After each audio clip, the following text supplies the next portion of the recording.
The other question, I was having a conversation with a couple women at lunch about idea of letting go of the oars and kind of where effort fits into the picture. Is there any, when we're, working to be deliberate curators? I mean, obviously, if I sit home at my house on my couch, is that downstream? Wait, is that downstream for you? Sitting at home on your couch, is that downstream for you? Don't mess with our analogy. Is that downstream for me sitting on the couch? Of course not. You don't want to sit there on your couch. That's not downstream for you. That's upstream for you. Yeah. Well, we just want to point that out. Thank you.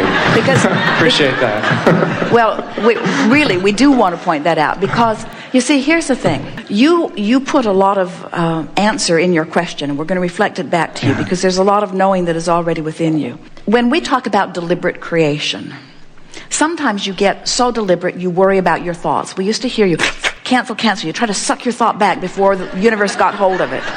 And so we began emphasizing the allowing part of all of this equation. We began saying that step one is the contrast is going to cause you to ask. And that happens whether you know that it's happening or not. You really don't have to work hard at wanting. It just happens. Step two is source answers, and that's not your work. Source is answering. Law of attraction is responding to the dominant vibration of your being. Step three is you must find a way to bring this physical part of you into vibrational alignment with the greater part of you, with what's in your vibrational escrow. And that really is where all of your work is. The allowing part of the equation is where 100% of your conscious effort is best applied. That's why every book we've written, and there have been quite a few now, and every process that we spew, and we are eternal spewers of processes, are to assist you into coming into alignment, to relax and allow. Every process is about allowing. Yeah. It's about lining up with what life has caused you to ask for. So, you make a very good point, because you want to be a deliberate creator. And so, if you were to say to us, I have these things I want, but I have no idea how they will come, our answer to you would be, well then focus upon what you want and why you want it. Talk about what you want and why you want it. But don't try to figure out how and where and when and who, because those questions that you don't have answers to will all cause you to point upstream. If you know what you want, but you don't know how you're going to get it, you're going to point upstream. Where's it going to come from? You're going to point upstream. When's it going to come? Who's going to bring it? Upstream. Where when you talk about what you want and why you want it, it always points you downstream. So that's the path of least resistance, and you allow the universe to deliver to you. But then you make a really good point. It's fun to direct your mind. So the rule of thumb that we would use is be as specific as you can be and still feel good. Nothing could be more delicious. And this is creating in the way that we would consider to be the way that would be the most pleasing to the most of you. It certainly is the way that we would play it if we were standing in your physical shoes. We would dive into life, and we would not hold back from it, and we would allow exposure to contrast on a wide variety of subjects, which would cause us to know clearly what we don't want and clearly what we do want on a myriad of subjects. We'd jump in with both feet, and all of you do that when you were born. It's exactly the way you begin to approach life. And we would feel our vibrational escrow from every day on the playground, from interacting with parents, from interacting with others, from reading books and watching television and all of the things that we do. We would put all kinds of stuff in vibrational escrow. Escrow. All kinds of stuff we want that we are not a vibrational match to. And then we would begin to pay attention to the way we feel. And we would realize by the negative emotion that we are often feeling, negative emotions such as not enoughness, disappointment, dissatisfaction, uneasiness, antsiness. Those emotions are indicators that life has caused me in my physical form to become something that my thoughts in this physical body are preventing me from becoming. So I have become something that I'm not letting myself be, and now I begin to do the work. I begin to do the processes. I begin to try to find things to appreciate. I look for reasons to feel good. I make an effort to pivot. I know what I don't want. What is it that I do want? I talk more about what I want and why I want it. I meditate as often as I can and close the gap. I look for positive aspects in others. In other words, I reach for the best feeling thought that I can find. I apply processes deliberately. So now what happens is, I have lived life which has caused me to become more, and now I am consciously and deliberately directing my thoughts into alignment with the more that I have become. And what happens? I achieve vibrational alignment with it, and I now receive the manifestation that I've been reaching for. And I also receive a new platform with a new set of contrasting experiences, which cause me to give birth to another myriad of rockets of desires. So now I'm giving birth to rockets of desires. So it works like this. I become more. I'm not a match to it. I can feel that I'm not a match to it. So I look at what I want, and I talk about what I want and why I want it, until I become a vibrational match to it. And then I become it, I achieve it, I live it, I manifest it. And now I get a new set of contrasting experiences, which causes me to give birth to another rocket of desire, which at first I'm not a vibrational match to, but I make an effort. That's where my work is. I think about it, I talk about why I want it. I do my best to line up with it until I achieve vibrational alignment with it. Now I'm living it, now it manifests. Now I have another set of contrasting experiences. I give birth to another rocket of desire. That is creating at its best. We know that you want to get your hands in the clay. We know that you want to be involved. You want to offer action. Our encouragement, we're not trying to get you to not offer action. We just want you to put your emphasis on lining up the energy and then follow through with action that is inspired. Esther and Jerry are in the process of a movie that it is a book, it is a Sarah series that Esther has received some years ago. And they are on fire with it because so much is happening around it. Things that they didn't even realize were in their vibrational escrow are now coming to fruition. And the ride is fast and fun and involved in all kinds of action. But it's action that wild horses couldn't keep them from, because it's action of inspiration. They're not acting to make things happen. They're acting in response to the calling of this energy, you see.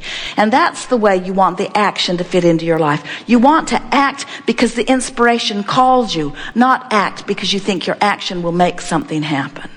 Line up the energy first, and then do what you feel compelled or inspired to do.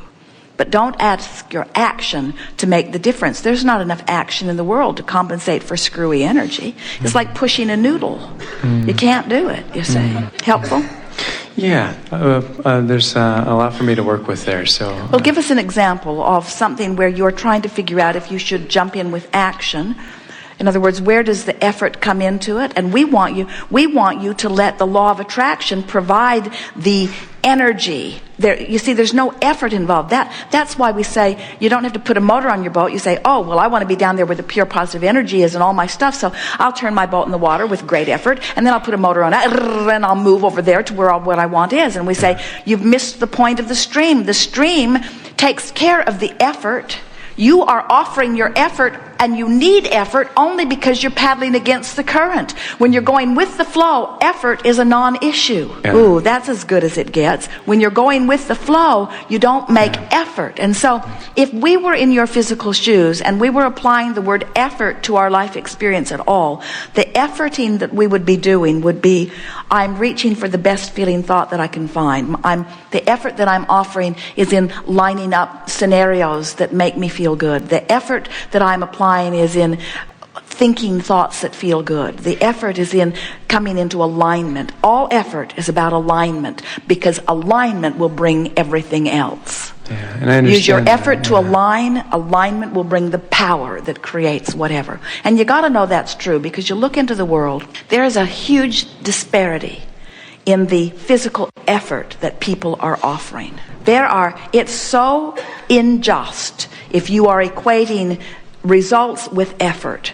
If you look at so many people who are working so hard and receiving so little in comparison with people who are sitting in their easy chair, so to speak, who are not breaking a sweat, they're not struggling and striving, and they are abundant beyond reason. And you got to understand that there's something more to the equation. It's not about effort, it's about alignment. Yeah, and I think it just an example is around my career is that, I can get into a place where I can have ideas of the direction I want to go, and it feels good, and I can entertain those ideas, and then as with the first question that we took this morning, don't take action too soon. Stay in the alignment long enough that the action that's inspired from you is so compelling that there's no possible way that you could deny it. And I think I'm impatient with that. We think you are too. Part of me, I get the idea, and I want to do it tomorrow. So and that just doesn't work. I'm not ready. Well, if it feels that way, if you get an idea and it feels that strong, then move forward with it with your thought. Yeah. But don't jump into action until you just can't deny the action. In other words, you've all had those experiences where you knew something and you knew it so strongly that even though there were opposing voices around you, they were meaningless to you because what you knew was so strong. That's the feeling that you want to have within you before you move into action. That's helpful. Jerry and Esther have a friend who's written a book and dedicated it to them. In fact, they were pleased about his beautiful words for them. And his book is called Why Your Life Sucks and What to Do About It. And there is a piece in the book that really speaks to this, where he says, when someone asks something of you or an idea occurs to you and your feeling is hell yes, then pursue it. But if your feeling is anything less than that, then let it go. Don't do someone a favor and do something you really don't want to do.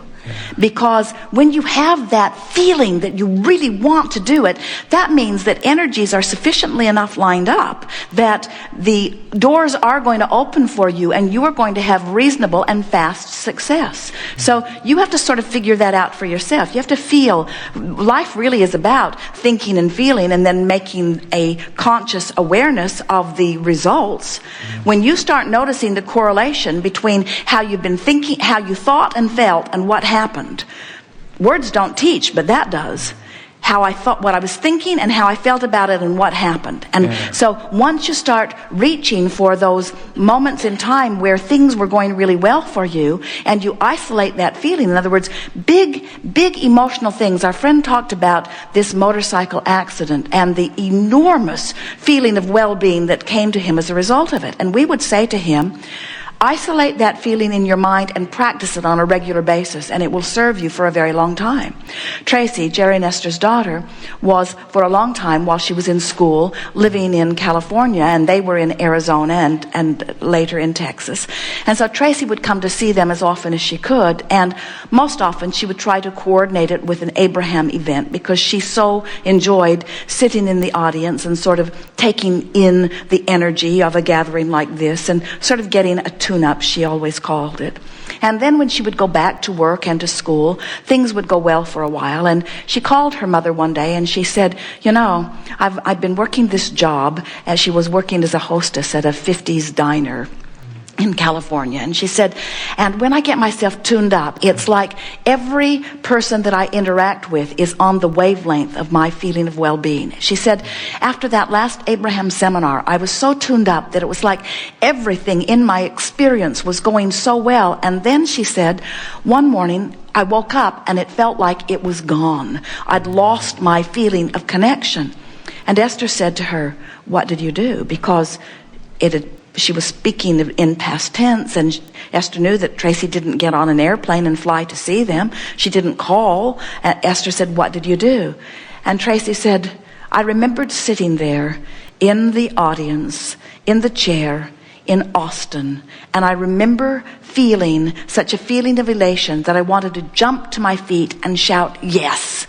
And she said, when I remembered that feeling came back. And so this is what we want to say to you. Remember your successes.